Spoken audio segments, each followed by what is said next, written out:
कौनैन का मुख्तार खुदा तुमको बनाया, उम्मत की निगाहबान खुदा तुमको बनाया, उम्मत की निगाहबान खुदा तुमको बनाया। या रब मेरे आँखों में समा जाए मदीना, मुद्दत से मेरे दिल में तमन्नाए मदीना, मुद्दत से मेरे दिल में तमन्नाए मदीना। दिल में है मेरे इश्क़ रसूल अरबी का, परवाना हूँ मैं शम्अ रुख़ पाक नबी का। डरते नहीं दुनिया में मुसलमान किसी से, डरते नहीं दुनिया में मुसलमान किसी से।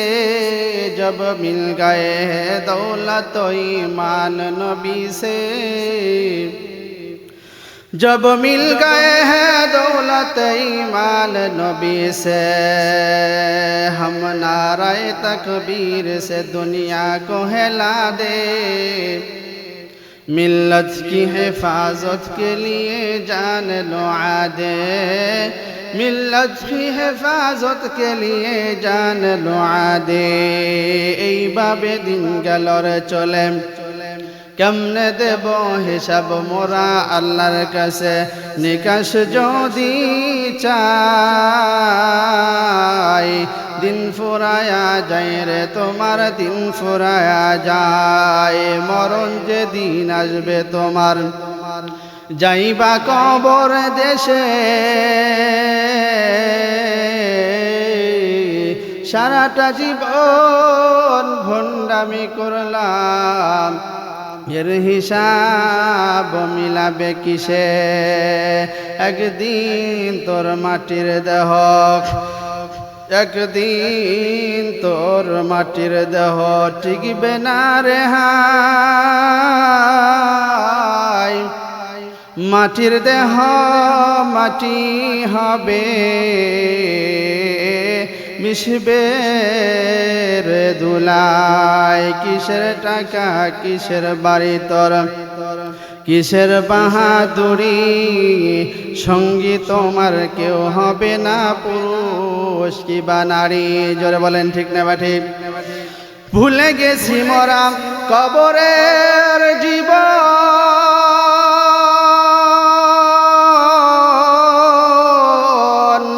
একদিন তোমার আসবে মরণ।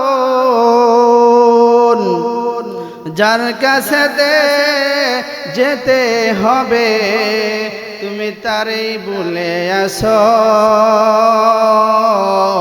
কার লাগিয়া কান্দ মানুষ, কার লাগিয়া হাসো। একটু জিকির করে লা ইলাহা, আর জোরে লা ইলাহা ইল্লাল্লাহ, লা ইলাহা ইল্লাল্লাহ, লা ইলাহা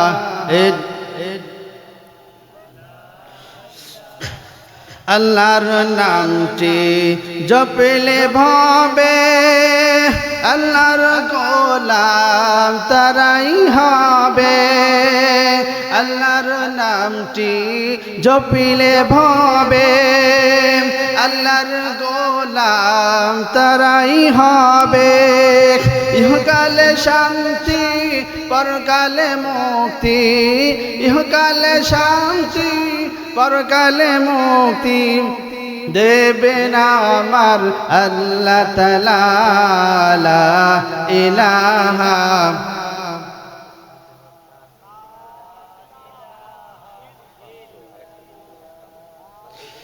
লা ইলাহা লা ইলাহা ইল্লাল্লাহ মুহাম্মাদুর রাসূলুল্লাহ সাল্লাল্লাহু আলাইহি ওয়াসাল্লাম। সর্বপ্রথম শুকরিয়া জ্ঞাপন করছি সেই মহান রব্বুল আলামিনের দরবারে যে আল্লাহ তাআলা আমাদেরকে দয়া করে মায়া করে মহব্বত করে স্নেহ করে ভালোবেসে রহমতি বরকতি কল্যাণকর মজলিসে আমাদের 10 বাপের 10 সন্তানকে একত্রিত হওয়ার তৌফিক দান করেছেন। সেই মহান মালিকের দরবারে আমরা অন্তরস্থল থেকে শুকরিয়া জ্ঞাপন করি। সকলেই বলেন আলহামদুলিল্লাহ, আরো জোরে বলেন আলহামদুলিল্লাহ। আমরা পবিত্র এই মজলিসে এসে খুশি না বেজার? জোরে বলেন খুশি না বেজার? যদি খুশি হয়ে থাকি আকাশ বাতাসকে জানিয়ে দিয়ে পুরা এলাকাকে আমরা প্রকম্পিত করে আল্লাহু আকবার নারায়ে তাকবীরের ধ্বনিতে প্রকম্পিত করে আরশে আজিমে আমরা পৌঁছায় দেব। লিল্লাহে তাকবীর, লিল্লাহে তাকবীর। আল কোরআনের আলো,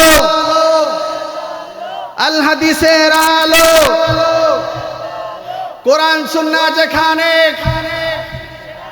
আলেম ওলামা যেখানে, গান বাজনা যেখানে, তাহলে ঠিক আছে তাই না? শত কোটি দরুদ ও সালাম নাজিল হোক বিশ্ব মানবতার মুক্তির দূত সাইয়্যিদুল মুরসালিন রাহমাতুল লিল আলামিন হাবিবে কিবরিয়া আশরাফুল আম্বিয়া মুহাম্মদুর রাসূলুল্লাহ। সকলেই বলি সাল্লাল্লাহু আলাইহি ওয়াসাল্লাম।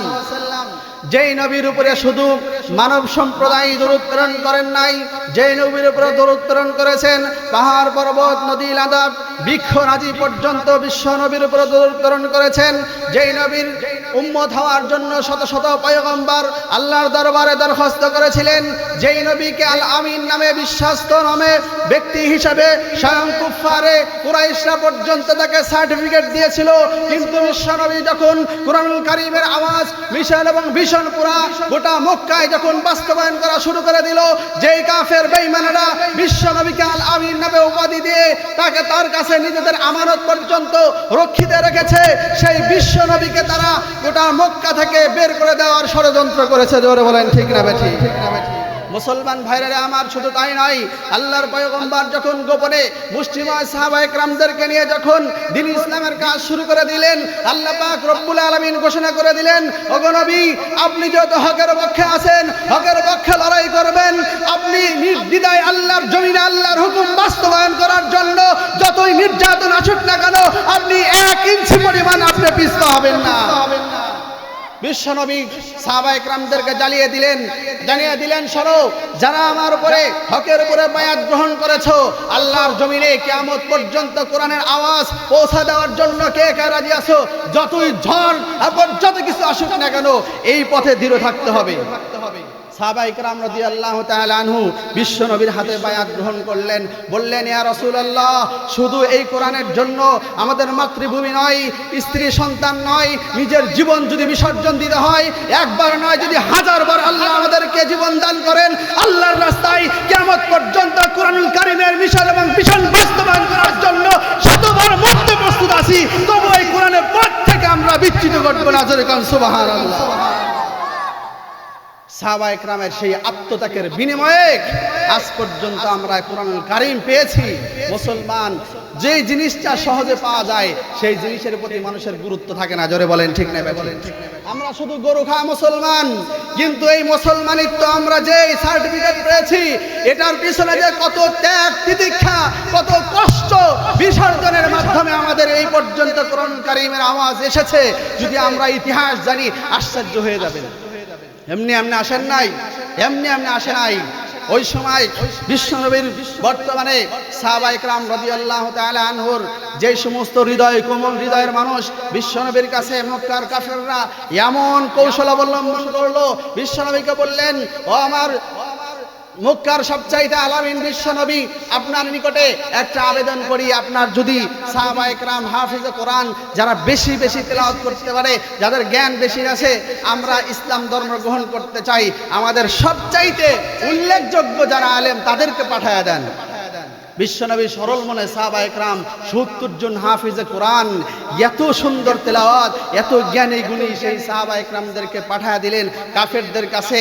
কোমলমতি এই হৃদয়ের লোকগুলো যখন গেল, মক্কার কুরাইশরা এমন ওত পেতেছিল, এমন ফাঁক পেতেছিল, সাহাবায়ে কেরামদেরকে দিনে দুপুরে শহীদ করে সেই 70 জন সাহাবায়ে কেরাম নয়, যুগের পর যুগ সাহাবায়ে কেরামদেরকে শহীদ করেছে।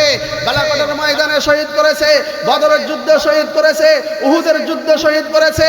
এ মুসলমান সেই প্যালেস্টাইন থেকে শুরু করে বিশ্বের প্রতিটা প্রান্তে মুসলমানদের রক্ত ঝরেছে। জোরে বলেন ঠিক না বেঠি? সেই রক্তের বিনিময়ে, রক্তের উপরে দাঁড়িয়ে সেই কোরআনের এই মিশন, কোরআনের কারিমের এই আয়াত এবং এই পর্যন্ত আমরা বিশ্ব নবীর হাদিস এ পর্যন্ত পেয়েছি। অনেক ত্যাগ তিতিক্ষার পরে আল্লাহ পাক রব্বুল আলামিন কোরআন কারিম কত মর্যাদাবান, সেই মর্যাদার কথা আল্লাহ তাআলা পবিত্র কালামুল্লাহ শরীফের সূরাতুল আহজাবের 72 নং আয়াতে আল্লাহ তাআলা স্পষ্ট করে বলেন। আমি আলোচনায় যাচ্ছি সরাসরি, বেশি সময় নেব না। আল্লাহ পাক কোরআন কারিম কত ইজ্জতের, কত বরকতের, কত মহামান্বিত কোরআন আল্লাহ এত জিম্মাদারি আমাদের উপর দিয়েছেন। সেই জিম্মাদারিটা কতটুকু পালন করছি আল্লাহর উপর আমরা এই আয়াতে কারিমা আমরা যদি গবেষণা করে জানতে পারবো। আল্লাহ পাক রব্বুল আলামিন বলেন, ইন্না আরাদনাল আমানাতা আলাস সামাওয়াত على السماوات والأرض والجبال الله أكبر মুসলমান ভাইরা রে আমার, আল্লাহ পাক রব্বুল আলামিন तमाम পৃথিবীর মানুষদেরকে জানায় দেওয়ার জন্য বিশ্ব নবী মুহাম্মদুর রাসূলুল্লাহ সাল্লাল্লাহু আলাইহি ওয়াসাল্লামকে আল্লাহ পাক জানায় দেন, নবীজি আপনি জানেন সর্বপ্রথম এই কোরআনুল কারীমের আয়াতকে, আমানতকে আমি আল্লাহ তাআলা আসমানের উপরে ন্যস্ত করেছিলাম। যেরকম সুবহানাল্লাহ। আল্লাহ পাক রব্বুল আলামিন এখানে আমানত বলতে মুফাসসিরিন ইকরাম বলেছেন, আমানত বলতে আল্লাহ তাআলা এখানে ফরজ এবং ওয়াজিবের যে সমস্ত বিধান রয়েছে, আল্লাহর হুকুম, তা'মুরুনা বিল মা'রুফ ওয়া তানহাউনা আনিল মুনকার, সৎ কাজের আদেশ এবং অসৎ কাজ থেকে বারণ রাখা, বিরত থাকা, এটা হলো আমানত। এটার নাম কি? আমানত। আল্লাহ পাক রব্বুল আলামিন বলেন, এই আমানত আমার যত ফরজ বিধান রয়েছে, যত ওয়াজিব বিধান রয়েছে, আমি আল্লাহ পাক রব্বুল আলামিন সর্বপ্রথম আসমানের উপরে ন্যস্ত করেছিলাম। আসমান ডাকতে বলেন, মালিক এই বিধান যদি আমরা মেনে চলতে পারি তাহলে আমাদের কি বেনিফিট রয়েছে, যদি আদায় করতে পারি, হুকুম যদি আপনার মেনে চলতে পারি আল্লাহ, তাহলে কি বিধান আমাদের জন্য রয়েছে। আল্লাহ পাক রব্বুল আলামিন বলেন, এই तमाम পৃথিবীর আকাশ তোমরা যেভাবে আল্লাহর হুকুম মান্য করেছো, এই আকাশ কিয়ামতের দিন চূর্ণ বিচূর্ণ হয়ে যাবে। এরপরে তোমরা তছনছ হয়ে যাওয়ার পরে আখিরাতের জমিনে, আখিরাতের ময়দানে তোমাদের আর কোনো হিস্সা থাকবে না। আল্লাহর হুকুম যদি বাস্তবায়ন করতে পারো, আমি আল্লাহ তাআলা এমন একটা তোমাদের সময় দান করব, দীর্ঘ হায়াত, যে দীর্ঘ হায়াতের পরে আর কোনো মরণ থাকবে না। আমার সন্তুষ্টি অর্জন করে তোমরা জান্নাতে যাইতে পারবা। জোরে কোন সুবহানাল্লাহ। লা ইলাহা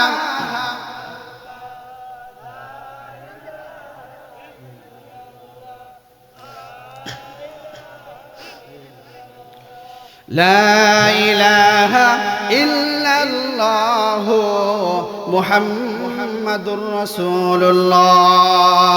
মুসলমান ভাইরা রে আমার, একটু গভীর মনোযোগ দিয়ে শুনবেন। আল্লাহ পাক রব্বুল আলামিন সর্বপ্রথম এই আমানতকে আসমানের উপরে ন্যস্ত করলেন।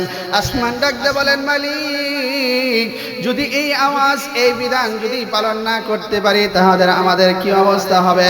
আল্লাহ তাআলা জানা দিলেন, তোমরা যদি এই আয়াতে কারিমা যত বিধান রয়েছে এটা যদি মানতে পারো, আমি আল্লাহ পাক রব্বুল আলামিন দীর্ঘ হায়াত তোমাদেরকে দান করব। বছরে কান সুবহানাল্লাহ। মুসলমান ভাইরা রে আমার, আল্লাহ পাক রব্বুল আলামিনের এই বিধান যখন সামনে উপস্থাপন করলেন, আসমান ডাক দেয়া বলেন, মালিক যদি এটা বাস্তবায়ন না করতে পারি তাহলে আমাদের জন্য কি ভয়ঙ্কর শাস্তি রয়েছে। আল্লাহ পাক রব্বুল আলামিন জানায় দিলেন যে এমন শাস্তি, এমন শাস্তি, এমন জাহান্নামের আগুনে তোমাদের আবদ্ধ করা হবে যে জাহান্নামের আগুন থেকে তোমরা রক্ষা পাবে না। আল্লাহ পাক রব্বুল আলামিন জানা দেওয়ার পর আসমান বিদ্যুৎ সন্ত্রস্ত হয়ে গেলেন। আল্লাহকে ডাক দিয়ে বলেন, আল্লাহ যেই বিধানটা আমাদের দিয়েছেন এই খুঁটিবিহীন এত বড় আসমান আর সে আজিম ঠিক আছে, যার উপরে আমাদের এই হুকুমটা বাস্তবায়ন করছি, এর চাইতে বড় দায়িত্ব আর আমরা নিতে চাই না। মুসলমান ভাইরা রে আমার, এরপরে আল্লাহ পাক রব্বুল আলামিন দ্বিতীয়বার জমিনের উপরে আল্লাহ এই মহা দায়িত্ব অর্পণ করলেন। জোরে করেন কার উপরে? আসমান যখন অস্বীকার করে ফেলল রে বাবা, তখন আল্লাহ পাক রব্বুল আলামিন এই জিম্মাদারি জমিনের উপরে আল্লাহ তাআলা ন্যস্ত করলেন।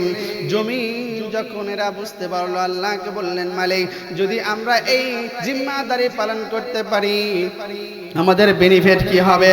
জমিন যখন আরজ করলো, আমার আল্লাহ ডাক দিয়ে বলেন, সর্বপ্রথম তোমাদের পাওনা হলো আমি আল্লাহর পক্ষ থেকে তোমার সন্তুষ্টি। জোরে কোন সুবহানাল্লাহ। শুধু তাই নয়, শেষ জামানায় তোমাদের যখন জমিন ধ্বংস হয়ে যাবে, পৃথিবী ধ্বংস হয়ে যাবে, এরপরে আমি আল্লাহ তাআলা তোমাদের দীর্ঘ হায়াত দান করব। যে হায়াত দান করার পর আর কোনোদিন তোমাদের এই দুনিয়াতে আসতে হবে না, চিরস্থায়ী সুখের ঠিকানা জান্নাত দান করব। জোরে কান সুবহানাল্লাহ। এরপরে যখন জমিন বললেন, আল্লাহ এটা যদি আমরা গ্রহণ করতে না পারি, এরপরে আমাদের যে শাস্তি হবে এই শাস্তির কথা স্মরণ করে আমি আর কোনোদিন এই দায়িত্ব গ্রহণ করতে চাই না।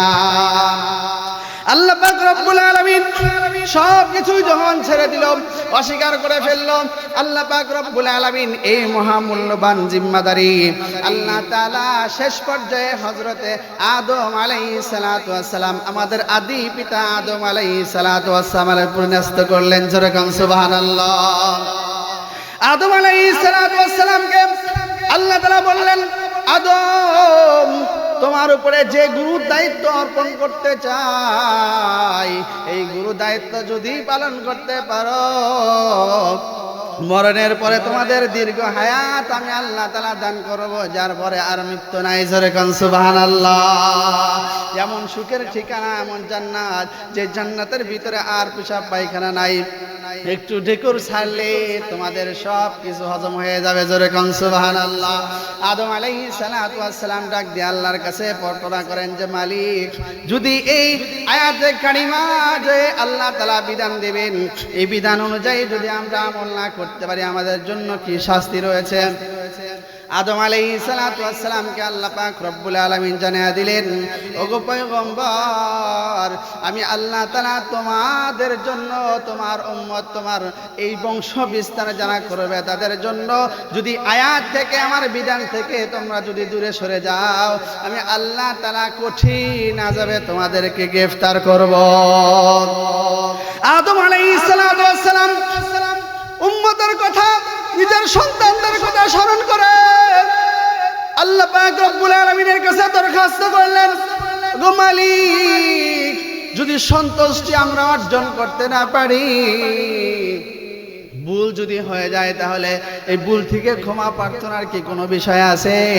আমার আল্লাহ জানা দেয়, যারা জীবনে যত পাপ করুক না কেন, যখন পাপের কথা স্মরণ করে আমি আল্লাহ তাআলার কাছে মস্তক অবনত করে দুই ঘোঁটা চোখের পানি ছেড়ে দিয়ে যদি গুনাহ মাফ চাই, আমি রব্বুল আলামিন তার সকল গুনাহ মাফ করিয়া দেব। জোরে কোন সুবহানাল্লাহ।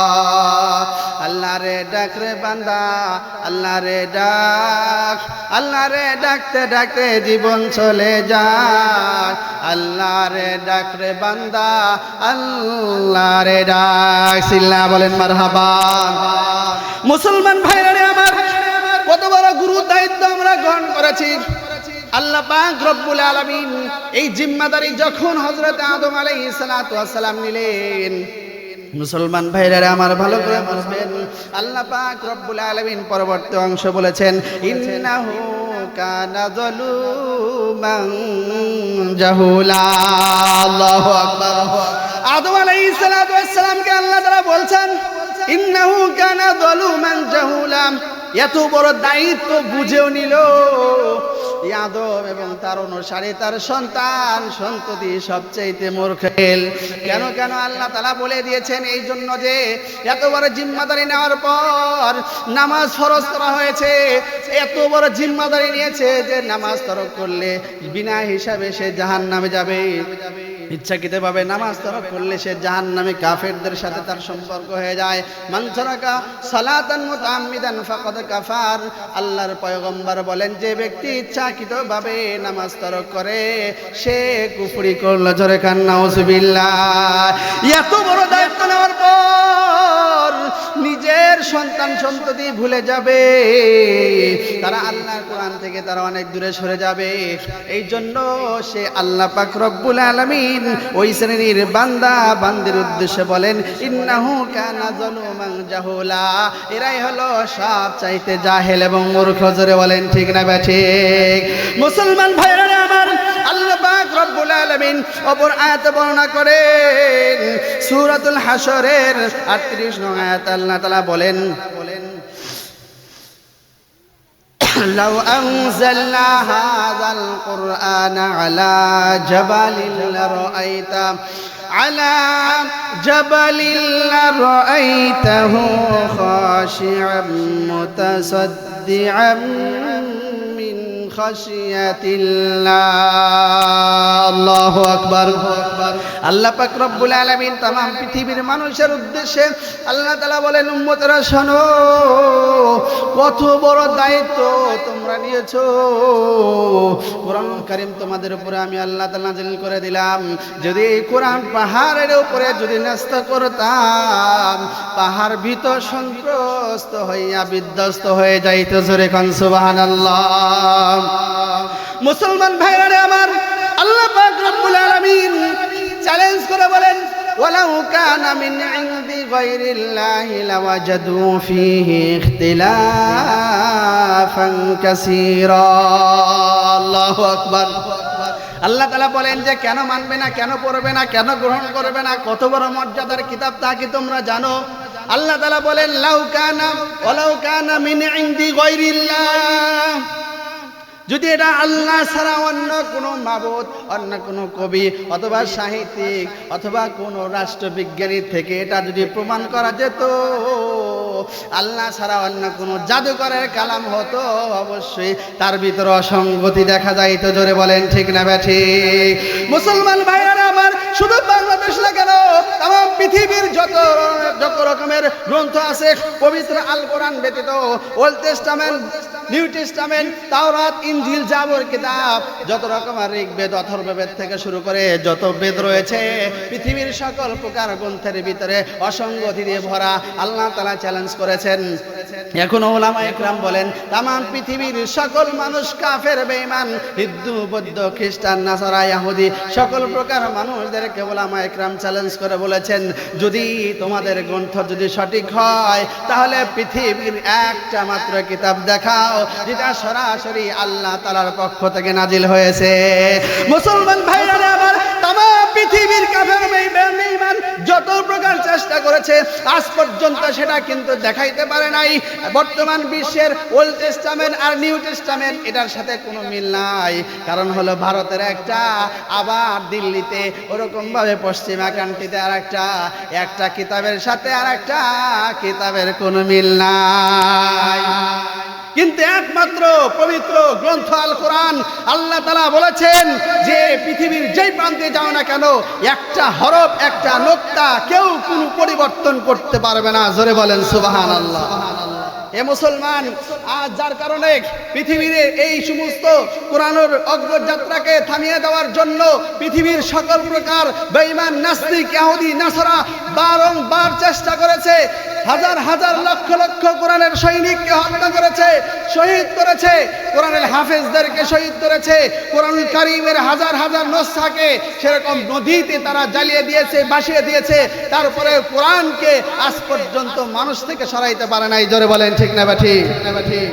পৃথিবীতে যদি তাম পৃথিবীর সকল কিতাব যদি জ্বালিয়ে দেওয়া হয় তারপরেও এই কোরআনের নসখা ফুরাবে না। জোরে বলেন ঠিক না ঠিক?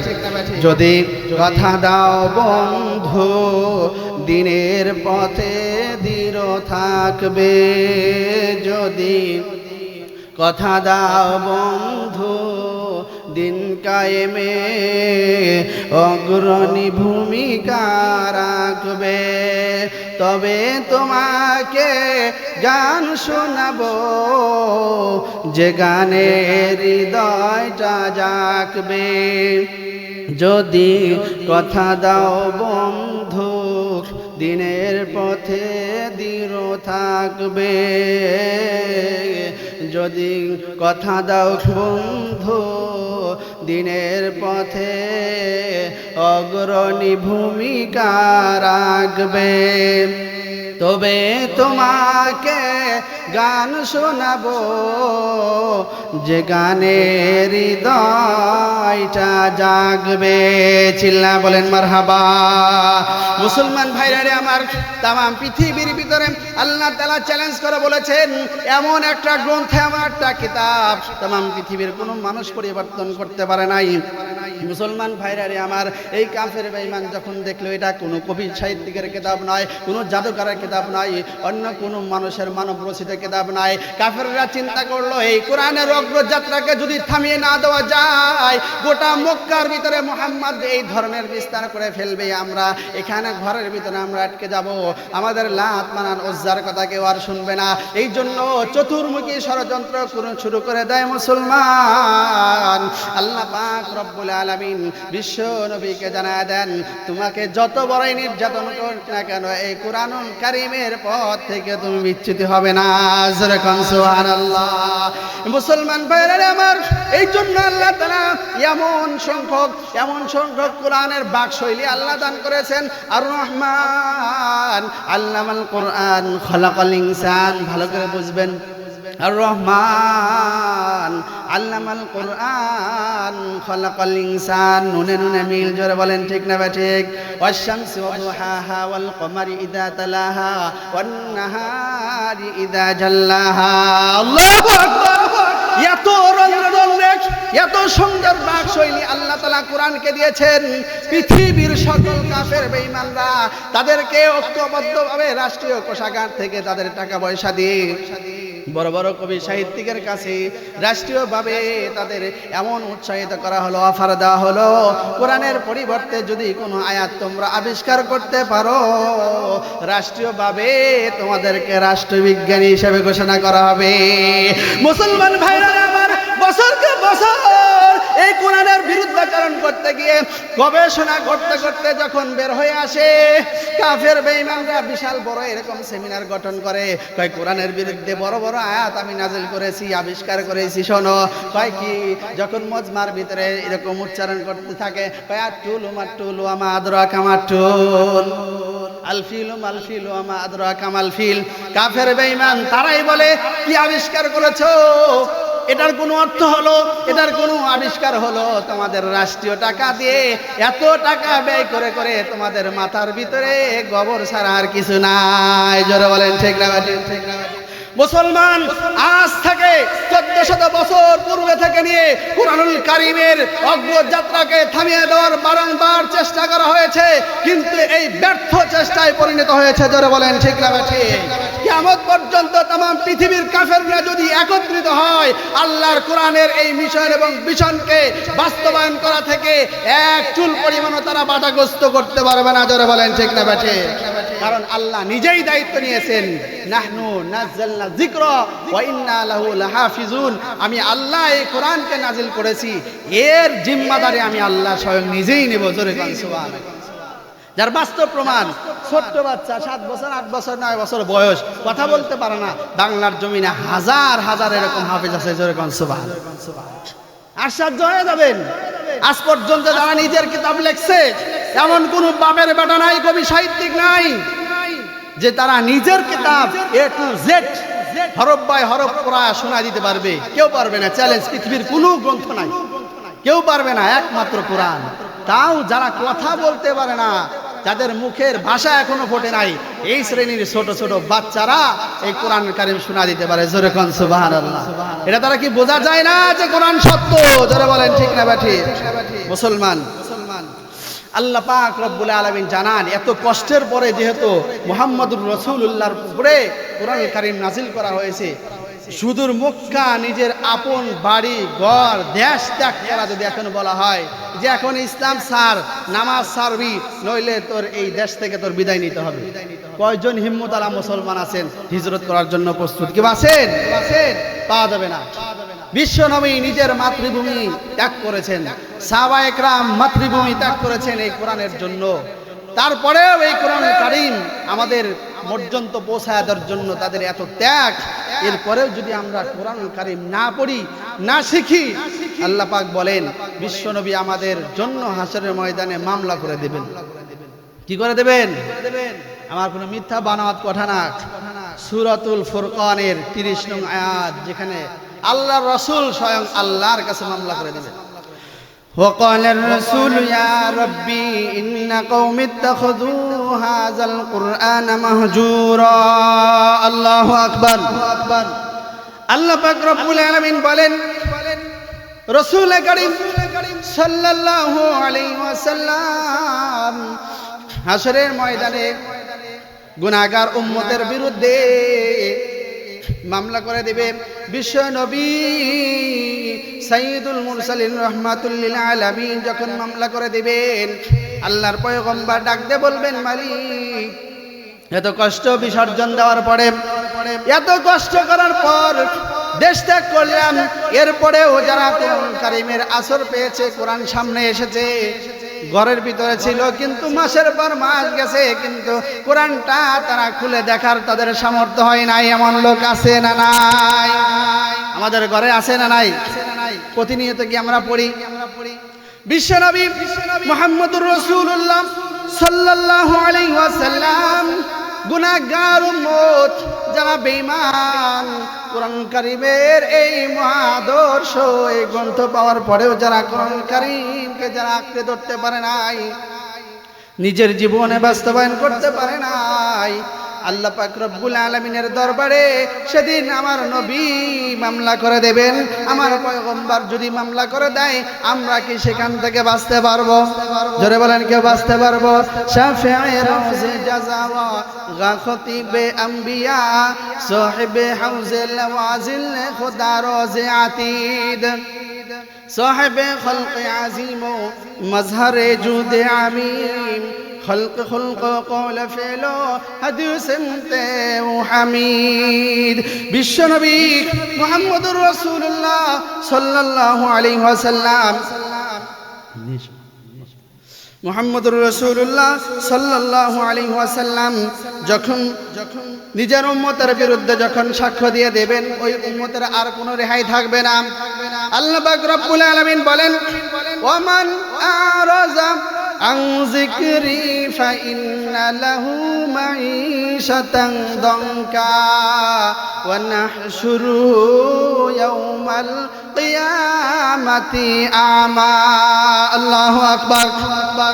আল্লাহ পাক রব্বুল আলামিন বলেন যেই সমস্ত বান্দাবান্দি, যেই সমস্ত মানুষ আমি আল্লাহ পাক রব্বুল আলামিনের পাঠানো গ্রন্থ থেকে যারা মুখ ফিরায় নেবে, নিজের সভ্যতা, নিজের মানব জীবনে, তাদের দাম্পত্য জীবনে সুখী হওয়ার জন্য কোরআন কারীম থেকে যারা মুখ ফিরায় নেবে, উচ্চ শিক্ষিত হওয়ার নামে যারা নিজের জীবনকে পরিবর্তন করে পশ্চিমাদের আইডল বানিয়ে নিজের জীবনকে পরিবর্তন করবে, পশ্চিমাদের রঙে রঙ্গিত করে যারা কোরআনুল কারীমের পথ এবং মত থেকে নিজের জীবনকে সরায় ফেলবে, আল্লাহ পাক রব্বুল আলামিন বলেন এই শ্রেণীর মানুষদেরকে আমি আল্লাহ পাক রব্বুল আলামিন দুনিয়াতে তার দাম্পত্য জীবনকে আমি আল্লাহ তাআলা সংকীর্ণ করে দেব।